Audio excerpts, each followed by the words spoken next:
Ibu Bapak, saudara-saudariku yang dikasihi oleh Tuhan, Shalom.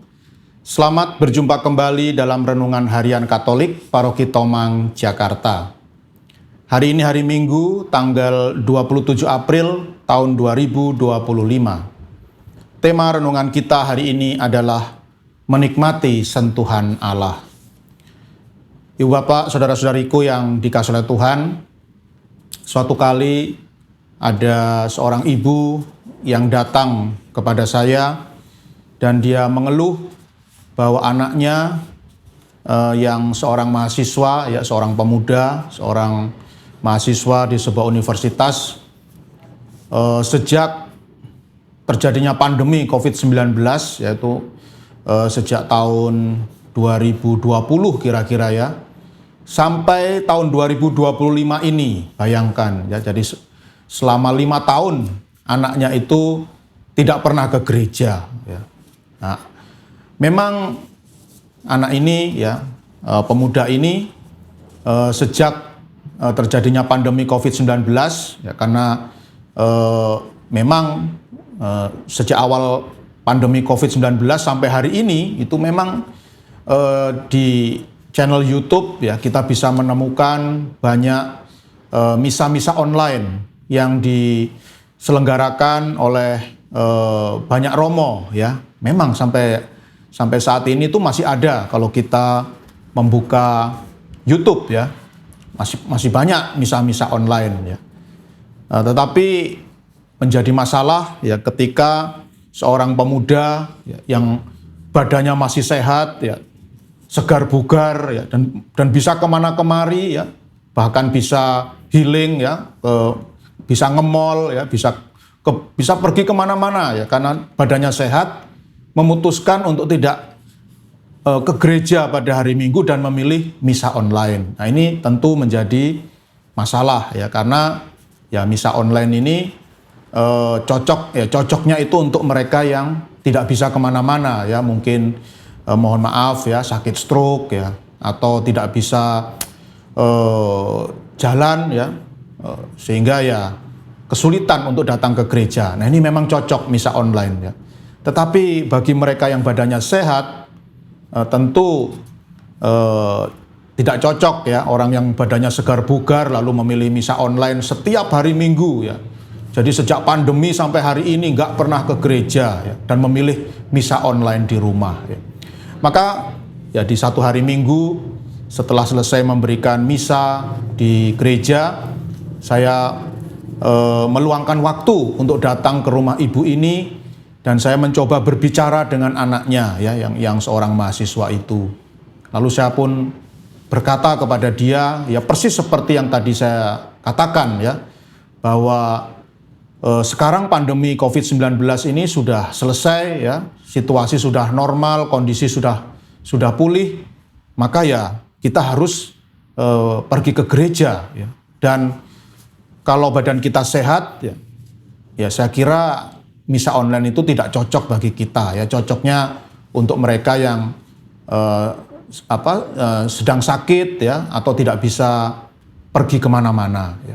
Tetapi pemuda ini ya saya tidak mudah ya untuk menyadarkan sang pemuda ini. Dia terus ngotot ya, atau bahasa Jawanya atau ngeyel ya, terus ngeyel ya, bahwa sekarang ini teknologi sudah begitu canggih ya. Kenapa kita tidak menghargai kemajuan teknologi? Kan kita harus menghargai kemajuan teknologi. Juga Tuhan itu kan ada di mana-mana, tidak hanya ada di gereja ya. Pokoknya banyak sekali alasannya ya. Maka saya pun menjelaskan kepada pemuda ini bahwa jangan lupa ya, bahwa gereja itu punya 5 dimensi ya.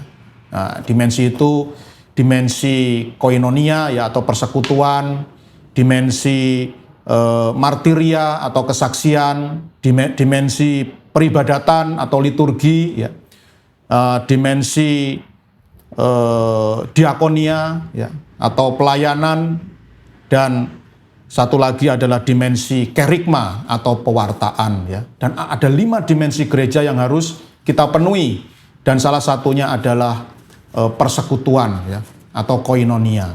Kita harus bersekutu ya. Kalau kita sampai hari ini misa online terus ya, dalam keadaan badan yang segar bugar, sehat. Nah, ini dimensi koinonia atau dimensi persekutuan tidak bisa kita penuhi ya. Kita tetap harus datang ke gereja supaya dimensi persekutuan itu tetap bisa kita jalankan ya. Saya hanya menjelaskan sampai di situ saja ya, kemudian saya pulang dan sungguh luar biasa rupanya kata-kata saya cukup direnungkan oleh pemuda ini ya. Dan saya sungguh berbahagia. Seminggu kemudian setelah saya berjumpa dengan dia di hari Minggu berikutnya itu, saya melihat pemuda ini datang ke gereja merayakan perayaan Ekaristi bersama ibunya dan bahkan duduk di bangku yang paling depan. Waduh, saya merasa sangat berbahagia. Saya sungguh merasa sangat senang ya melihat pertobatan pemuda ini ya.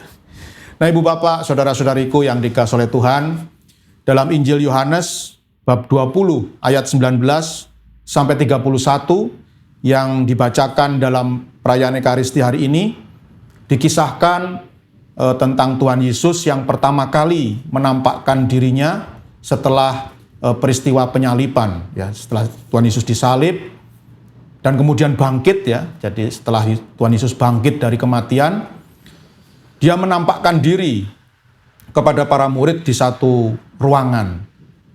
Dan tentu para murid merasa sangat bersukacita. Para murid tentu sangat bergembira melihat gurunya, ya, Tuhan kita Yesus Kristus, sungguh-sungguh telah bangkit dari kematian dan hidup kembali.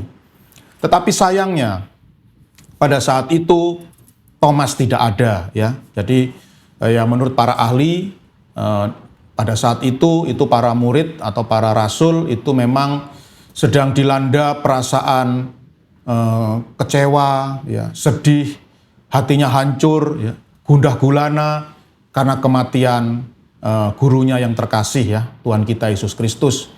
Dan kemungkinan besar Thomas juga mengalami itu ya, dia mengalami stres, depresi karena kematian sang guru ya. Maka akhirnya dia memutuskan untuk tidak lagi berada dalam persekutuan dengan murid-murid yang lain. Ya nggak tahu dia pergi kemana ya. Mungkin ya sedang depresi atau stres, pergi ke satu tempat untuk menenangkan diri. Dan apa yang terjadi ketika para murid ini memberi kesaksian kepada Thomas bahwa Tuhan Yesus sudah bangkit, Thomas tidak percaya ya. Jadi Thomas berkata, sebelum aku mencucukkan jariku ke dalam luka yang ada di lambungnya ya, dan di tangan dan kakinya, sekali-kali aku tidak akan percaya. Ya. Jadi itulah nasib yang dialami oleh Thomas ya, karena dia tidak hadir dalam pertemuan ya, para murid atau para rasul, maka dia tidak menyaksikan kebangkitan sang guru ya, Tuhan Yesus Kristus, dan akhirnya dia pun tidak percaya akan kebangkitan Kristus dan juga tidak mengalami sukacita dan kegembiraan seperti yang dialami oleh para murid yang lain. Nah, itulah nasib orang yang mengundurkan diri ya, atau menghilang dari persekutuan ya. Jadi orang yang ya tidak berada dalam persekutuan pasti tidak akan merasakan sukacita dan kegembiraan bersama. Ya. Seperti halnya mahasiswa yang saya ceritakan tadi, ketika dia 5 tahun menghilang, ya tidak muncul di gereja, dia tidak mengalami sukacita dan kegembiraan. Ya. Dan hidup rohaninya tentu juga tidak bisa bertumbuh dan berkembang dengan baik. Ya. Tetapi untunglah dia bertobat.